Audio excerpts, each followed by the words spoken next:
के ब्रह्म श्री कृष्ण नहीं बोल रहा था गीता को, ये ब्रह्म काल बोल रहा था। आप श्री कृष्ण मानकर चलो कि श्री कृष्ण ही गीता बोल रहा है, तो वो जिसको आज तक हम श्री कृष्ण जी को सुप्रीम पावर बताया करते थे ये नादान संत, वो तो स्वयं कहता है कि वो परमात्मा तो कोई और है जिसकी पूजा करनी चाहिए, उसकी पूजा करने से जन्म मृत्यु कभी नहीं होगी, तो सतलोक में चला जाएगा, शाश्वत स्थान में जाएगा, और मेरी पूजा करेगा तो भाई तेरी और मेरे मृत्यु, जन्म और मृत्यु होते ही रहेंगे। और मेरी पूजा करेगा तो युद्ध तुझे करना होगा अर्जुन, तो परम शांति नहीं हो सकती। अब वो परमात्मा के बारे में, वो परमात्मा कौन है, उस परमात्मा को ही परमात्मा सिद्ध करने के लिए इस दास को 25 प्रमाण देने पड़ेंगे आपको, जब कहीं आपके हृदय यह बात समाओगी। जैसा कि आप कल सुन रहे थे कि तीनों गुणों की भक्ति, रजगुण ब्रह्मा, सतगुण विष्णु, तमगुण शिव जी की भक्ति नादान लोग करें। क्यों करें? क्योंकि वो शास्त्र विरुद्ध साधना है। इसलिए जैसे आपको दिखाया था कि ऊपर को जड़ वाला, नीचे को तीनों गुण रूपी शाखा वाला ये उल्टा लटका हुआ संसार रूपी वृक्ष है। ऊपर को जड़ तो पूर्ण परमात्मा है और तीनों शाखा रजगुण ब्रह्मा, सतगुण विष्णु, तमगुण शिव जी है। और जो तीसरे नंबर का यानी पूर्ण परमात्मा जो है, पूर्ण पुरुष, और वो जड़ है उस संसार रूपी वृक्ष की, और वृक्ष को खुराक चलती है जड़ से। तो गीता जी के 15वें अध्याय के 17वें श्लोक में लिखा है कि वो उत्तम पुरुषोत्तम यानी उत्तम पुरुष वास्तव परमात्मा तो इस ब्रह्म और परब्रह्म से यानी क्षर पुरुष और अक्षर पुरुष से अन्य है, दूसरा है, और है कोई दूसरा है। और वही तीनों लोकों में प्रवेश करके सबका धारण पोषण करता है। उसको अविनाशी परमेश्वर परमात्मा इस प्रकार से कहा जाता है, कहा गया है। तो कहने का भाव यह है कि वो ही पूर्ण परमात्मा सबका कर्म आधार पर सबको देता है। और जब हम सीधे उससे लिंक कर लेते हैं, संबंध हो जाता है उस परमेश्वर से, उसकी पूजा विधिवत करते हैं, तो हमारे वो कर्मों से भी न्यारे हमारे को और दे देता है। उसके पास एक और पावर है परमात्मा के पास कि वो अपने कोटे में थे, अपने खजाने थे, वो हमारे को सुख प्रदान कर देता है और फिर हमें तरीका बता देता है भक्ति करने का कि अब तू अपनी कमाई करके और अपने पार हो जा। ऐसा वो परमेश्वर पूर्ण ब्रह्म का संविधान है। जैसा पुण्यात्माओं ने कल सत्संग सुना था, उसमें ये प्रमाण दिया गया था कि तीनों गुणों की भक्ति तो नादान लोग करते हैं। क्यों करते हैं? क्योंकि यही बताया गया कि ऊपर को जड़ है, ये तो पूर्ण परमात्मा है, तीनों गुण रूपी शाखा, और हम उल्टी पूजा कर रहे हैं शास्त्र विरुद्ध। अब देखो हर समय हर सत्संग में नए नए भक्तात्मा बदलते रहते हैं, कुछ पुराने पुण्यात्मा भी आती रहती है।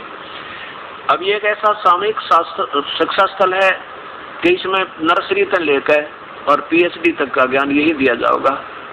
तो अब हम थोड़ा सा पिछली भूमिका लेकर चलते हैं ताकि आज के सत्संग को नया आने वाला प्राणी भी, भक्त आत्मा भी इसमें सहयोगी हो सके, उसको अच्छा लगे। अब कल बताया था कि ऊपर को जड़ता ये पूर्ण परमात्मा है। गीता जी के 15वें अध्याय के पहले श्लोक में आदि पुरुष परमेश्वर मूल वाले, आदि पुरुष ये पूर्ण परमात्मा तो जड़ है, और ये तना ये अक्षर पुरुष है, और ये डार ये अक्षर पुरुष है, और ये तीनों देवा रजगुण ब्रह्मा, सतगुण विष्णु, तमगुण शिव जी ये ब्रह्मा विष्णु महेश है। ये तीनों गुण रूपी शाखा है। अब जड़ से खुराक चलती है पौधे को। अब देखिएगा 15वें अध्याय के 1वें श्लोक में स्पष्ट लिखा है कि ऊपर को आदि पुरुष परमेश्वर मूल वाले, आदि पुरुष, पुरुष माने प्रभु, आदि माने कदे का, सदा के। ये पवित्र गीता जी गीता प्रेस गोरखपुर से प्रकाशित है। ये 15वां अध्याय 15वां अध्याय है। ऊर्ध्व मूलम अधः शाखम अश्वत्थम प्राहु अयम छंदासी यस्य प्रणानी यह तम वेद सवेदवित। आदि पुरुष परमेश्वर मूल वाले, पूरा करें। आदि पुरुष परमेश्वर मूल वाले, नहीं यहाँ तक नहीं, आदि पुरुष परमेश्वर मूल वाले, यानी इस संसार रूपी वृक्ष की जड़ तो समझो ये आदि पुरुष यानी पूर्ण परमात्मा है, कबीर परमेश्वर ये पूर्ण ब्रह्म है। ये देखो, ये तो समझो जड़ है।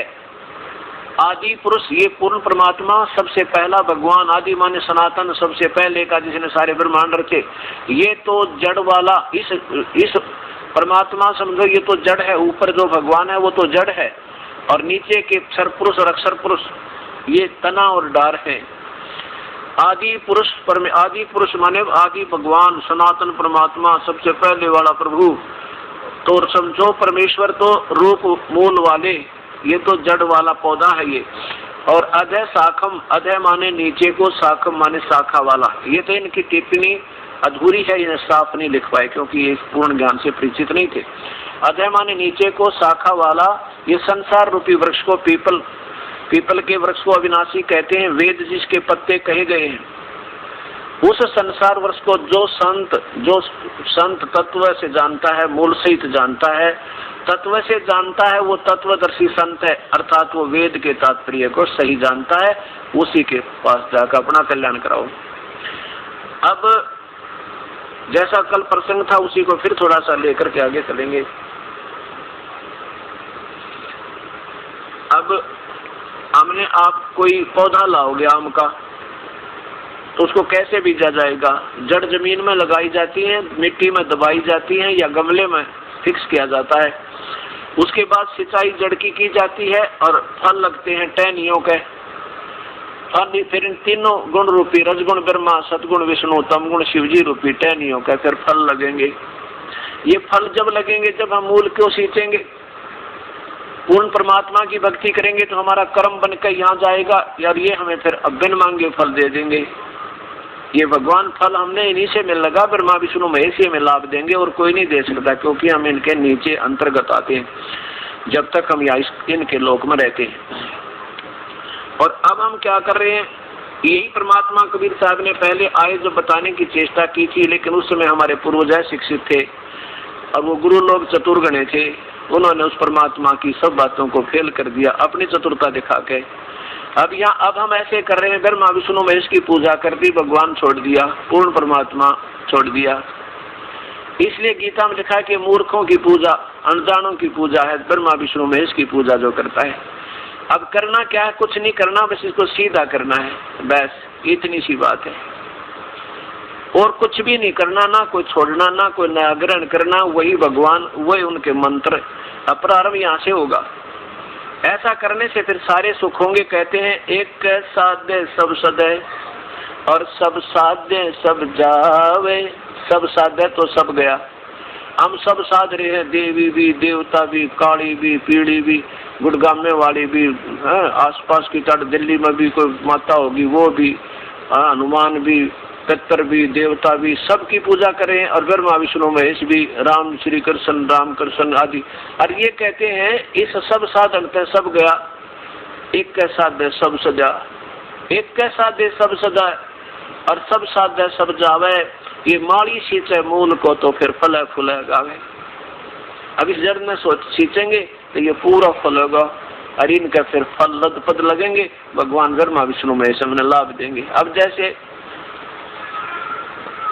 आपने कोई फैक्ट्री में या गवर्नमेंट सर्विस प्राप्त करना चाहते हो, पहले मैं आपको फैक्ट्री का उदाहरण दूंगा, शीघ्र समझ में होगा आपके।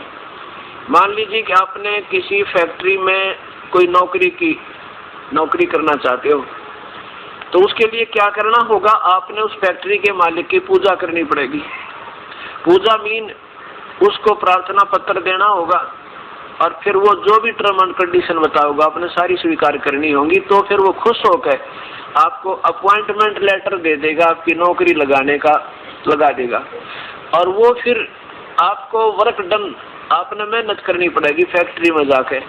उस किए हुए कर्म का फिर वहाँ के नीचे के अधिकारी देते हैं, जो उसने डिपोट कर रखे हैं। कोई कैशियर है, कोई आपका बॉस है, कोई फोरमैन है, वो फिर आपकी हाजिरी बना कर देंगे। फिर उनको तनख्वाह कौन देगा? कैशियर देगा। और आपका वर्क डन मिलेगा, बस इससे कम बत्ती वो कभी नहीं कर सकते। अब जैसे आपका चाहे दोस्त भी क्यों ना हो, आपका रिश्तेदार भी क्यों ना हो, उस फैक्ट्री में चाहे कितनी उच्च पोस्ट पर हो, आपको चवन्नी नहीं दे सकता। क्यों नहीं दे सकता? क्योंकि वो दे ही नहीं सकता। और आप मान ले आपकी जो तनख्वाह उस मालिक ने बना रखी है उससे ज्यादा नहीं दे सकता और उससे कम कर नहीं सकता। ऐसे ही ब्रह्मा विष्णु महेश जो केवल वो तो हमें वर्क डन देते हैं और जैसा हमारा कर्म होगा वैसा ये फल देंगे, उससे कम बत्ती बिल्कुल नहीं करें। अब जैसे आपने पूजा की उस मूल मालिक की और फिर भी पूजा उसी की करते रहना है, क्योंकि उसके टर्म एंड कंडीशंस को निभाना, उसकी मर्यादा में रहते हुए नौकरी करोगे तो, नहीं तो वो निकाल देगा, वो कोई नहीं रोक सकता फिर तुमको।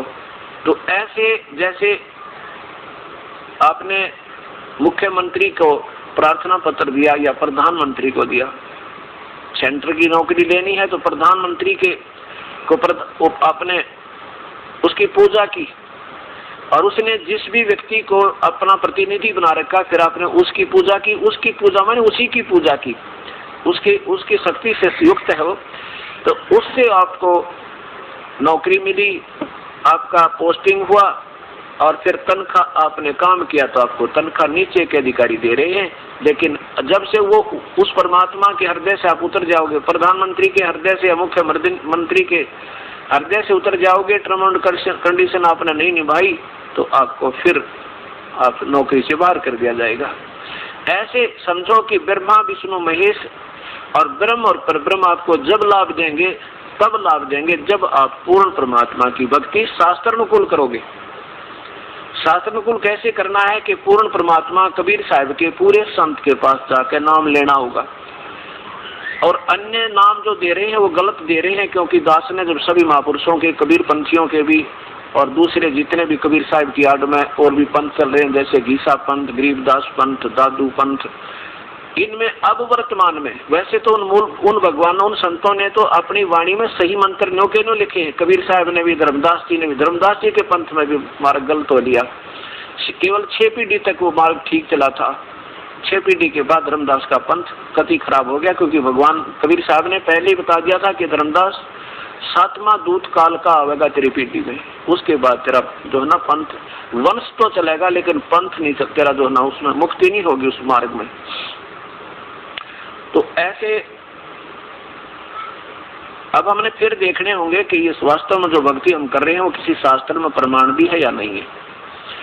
तो कहने का भाव दास का ये है कि उस परम पिता की भक्ति करने से हमारी मुक्ति होगी। जैसे कल 7वें अध्याय का 18वें श्लोक में आपने सुना था कि खुद गीता बोलने वाला भगवान कहता है कि मेरी पूजा भी अनुतमाम माने घटिया तो घटिया, कति व्यर्थ, अनुतमाम अति व्यर्थ, अति अश्रेष्ठ है। क्यों अश्रेष्ठ है? क्योंकि मेरे और तेरे अर्जुन बहुत जन्म हो लिए, जन्म मृत्यु मेरी पूजा से नहीं मिटे और कर्म दंड नहीं कटे।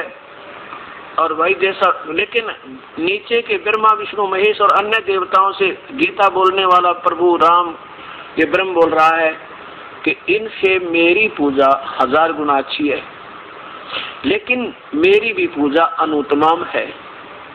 ब्रह्म पूजा करने वाले ब्रह्म साधक कहाँ जाते हैं? ओम नाम के जाप वाले।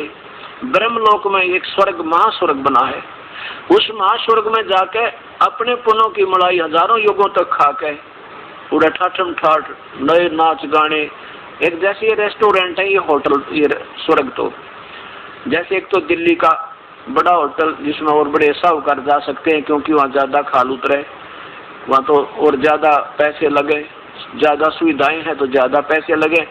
और छोटे शहरों में छोटे रेस्टोरेंट है, उनमें और उनसे गरीब आदमी और औरों से साहूकार वहां जाते हैं। तो ऐसे ये स्वर्ग जो है एक रेस्टोरेंट समझो।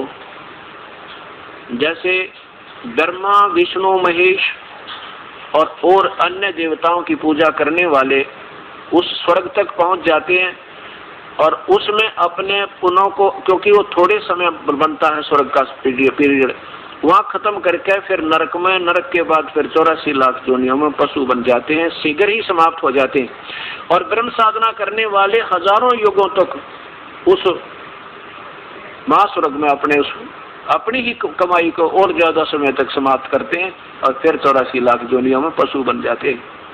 इसलिए ब्रह्म बोल रहा है कि मेरी पूजा भी अनुतमाम है, घटिया तो घटिया है।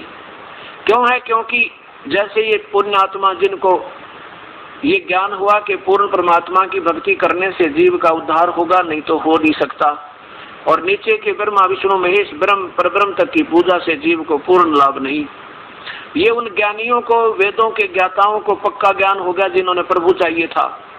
अब उन्होंने वेदों को पढ़ा तो क्या सोचा? अपनी सोचते हैं कि ओम नाम का जाप ये पूर्ण ब्रह्म का है, लेकिन ये ओम नाम का जाप तो ब्रह्म का है, और परब्रह्म और पूर्ण ब्रह्म की भक्ति के दो और मंत्र हैं, वो इनसे न्यारे हैं। वो ये दास बताएगा और नहीं कोई बता सकता आज के दिन।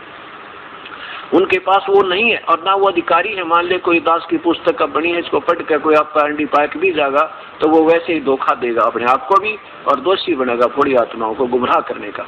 क्योंकि अनधिकारी कोई लाइसेंस बना तो वैसे ही देगा, पर वो समय पर चल काम नहीं देगा, वो उसको धोखा देगा और वो पकड़ा जाएगा, सजा और होगी। ऐसे नकली नाम देने वाले संत आज डरते कभी नहीं। इनको ये नहीं मालूम तुम इतने जबरदस्त दोषी हो रहे हो इन बड़ी आत्माओं के अनमोल मनुष्यों को बर्बाद करने के। आप ज्ञान नहीं और औरों को रास्ता बतावें। ऐसा ये गीता जी में परमात्मा बता रहा है कि मेरी पूजा जो है वो इनसे तो अच्छी है औरों से, लेकिन मेरी भी पूजा घटिया है। इन विद्वान महापुरुषों ने, ज्ञानी आत्माओं ने क्या सोचा, क्या जाना,